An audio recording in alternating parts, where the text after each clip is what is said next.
All right, thanks for joining in. This is going to be the second phase of what we do after we get the circuit boards and whatnot out of the satellite dish eyes. Process of getting the gold off of the plating material. Now, when you do this, you need to do it outside where it's well ventilated. You need one of these masks right here.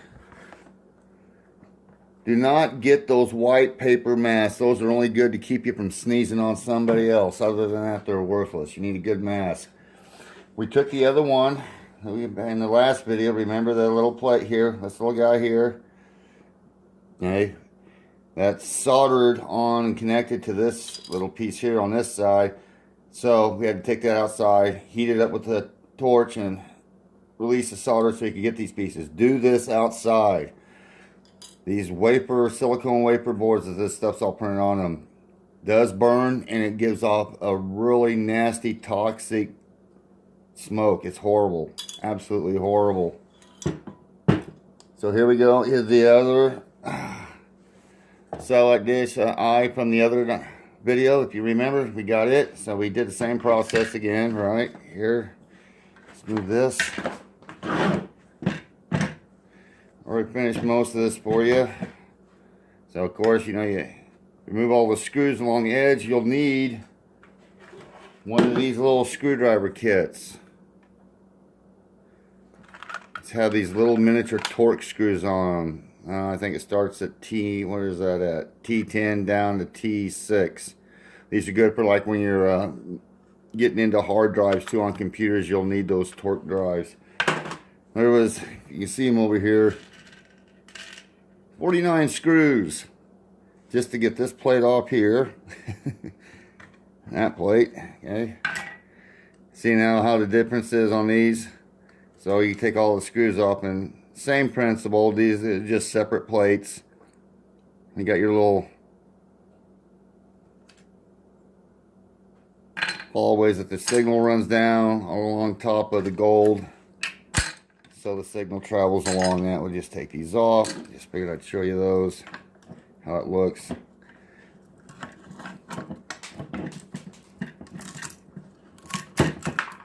Peel those off just like that. Now, on some of these circuit boards, there's some big chips on here. I mean, you could try to get them off, but most of them, it's a waste of time. I would recommend getting some of the bigger stuff off.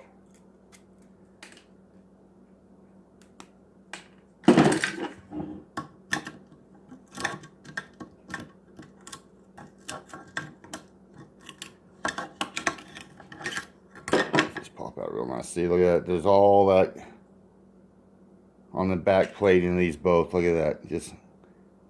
It's not thick, of course. You're not going to get rich doing this, but it's a nice hobby. Keeps you out of trouble. A lot of fun. So now that we got these, okay, set that over there. Now, like I said, you want to do this outside. So we get an old coffee pot or an old glass bowl. Get these things broken down. This stuff breaks real easy. Snaps. So you get all these pieces. You get them in here.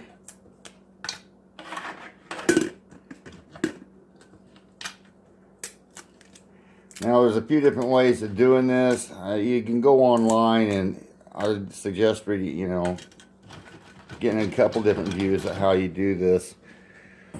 Right now we have a cup of hydrogen peroxide. Now you want to be careful when you're mixing this stuff up. There's different levels of hydrogen peroxide.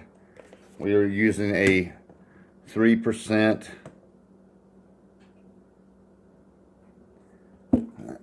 I don't know what the higher levels of hydrogen peroxide would do, or with mixing with the acid. You got to be careful. So what you do, it's a 50-50 mix. We got muriatic acid here. We're going to use a cup of that and a cup of the hydrogen peroxide, which is already in there.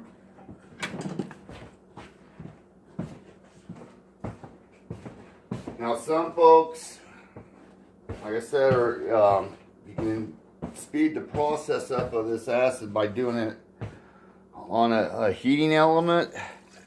I wouldn't recommend, I don't know, gosh, you get awful hot putting it on the burner of a coffee pot. I would suggest maybe something lower, but you're going to want to do this outside, whether or not you heat the acid up or not, because the fumes, I can already smell them coming off of there are really bad.